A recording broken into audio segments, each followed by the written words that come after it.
chilly this morning. It must be 5 degrees colder right now than it was this time yesterday. I came outside and I was like, no one told me it was this cold. I think maybe Black Cat tried to.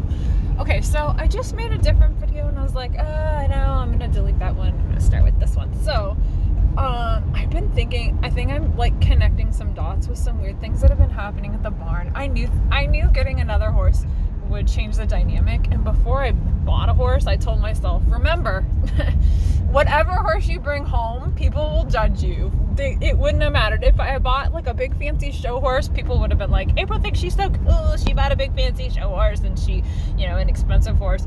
If I had bought a racetrack horse, they would have been like, April thinks she's so cool and she can do anything. There would have been no, if I bought a horse from Austin Christine that was started, they would have been like, April thinks she's so cool, she's doing this other thing. Like, it wouldn't have mattered what horse I brought.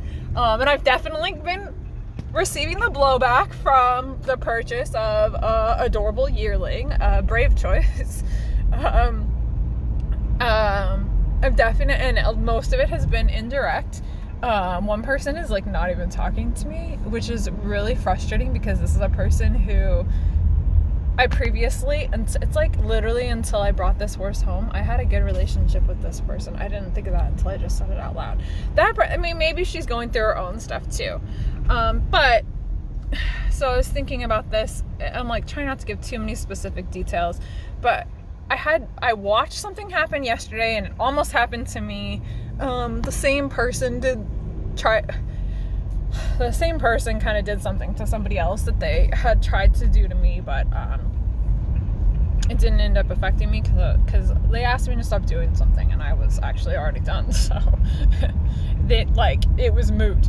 And then they asked the other person to stop doing something, and then I had something else come up via text messages the night before, or last night, and I don't know, the text messages just took me by surprise. I do think that my feeling of surprise about those texts, it is disproportionate to the situation. That person's just trying to fill their clinic, so the fact that it was annoying to me is really on me.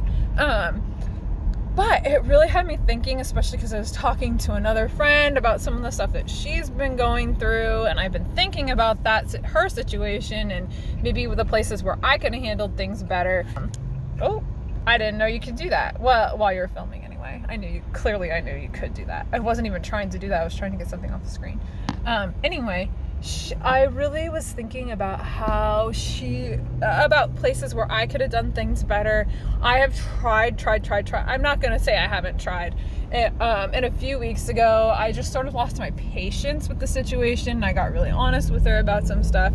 And to a point, I regret that because I don't think that my honesty helped her in her journey.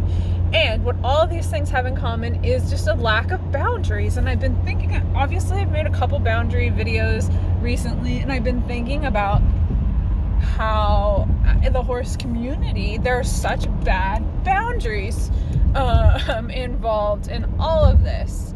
And then because humans are social creatures, we all socialize each other into accepting the bad boundaries. It's not like it's just me, and I'm a product of that system. Even just yesterday, there was somebody blaming somebody else for something that isn't really that somebody else's fault. I mean, it's not. I can't explain further than that the person did their due diligence and that the other person needs to be mad at somebody because the situation does suck. So they've picked out this person to be mad at, and I knew that I knew she'd be mad at somebody, and I figured it would be this person. But point being is that's another bad boundary. Trying to bully your way into a situation, which happened twice yesterday from somebody else's to somebody else. That's a bad boundary. Should have waited. You could have waited.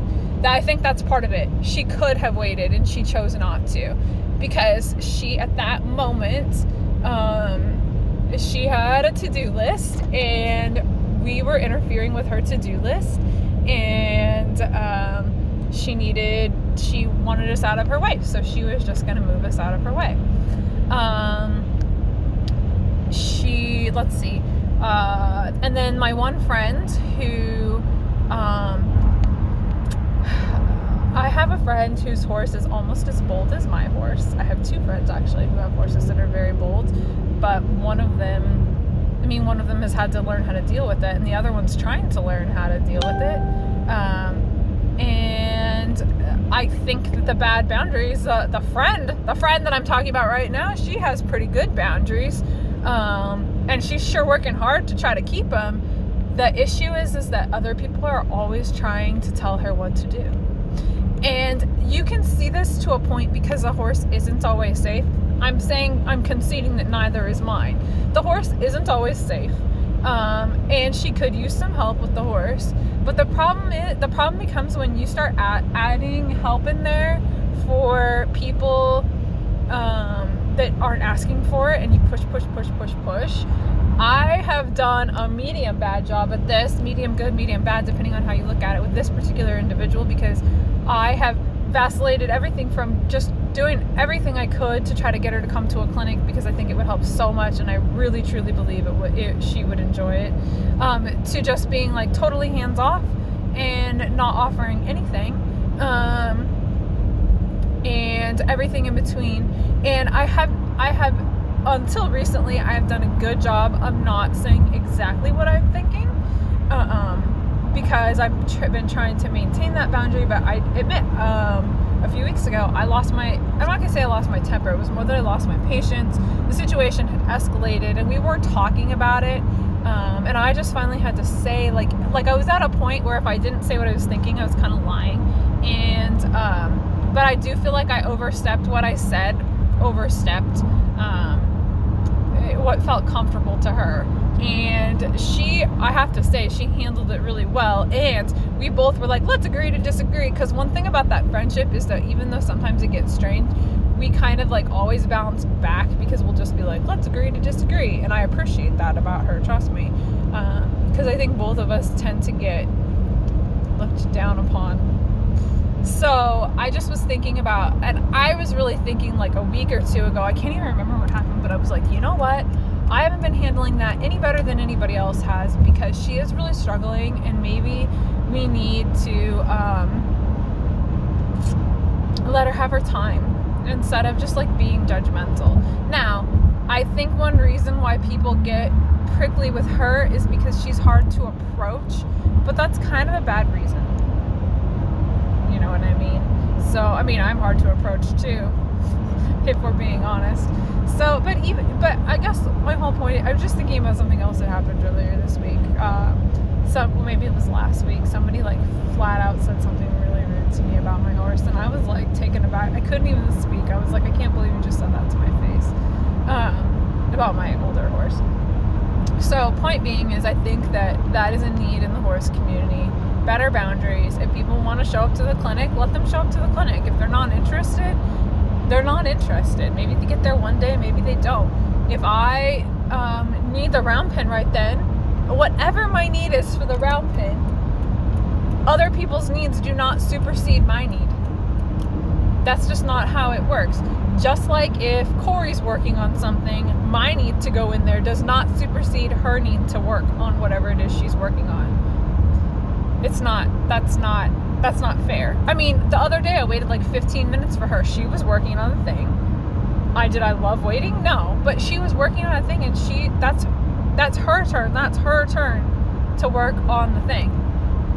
So, I don't know. Just some things I've been thinking about. I realize it's an inconvenience when you have to wait. I fucking hate waiting, but sometimes you have to.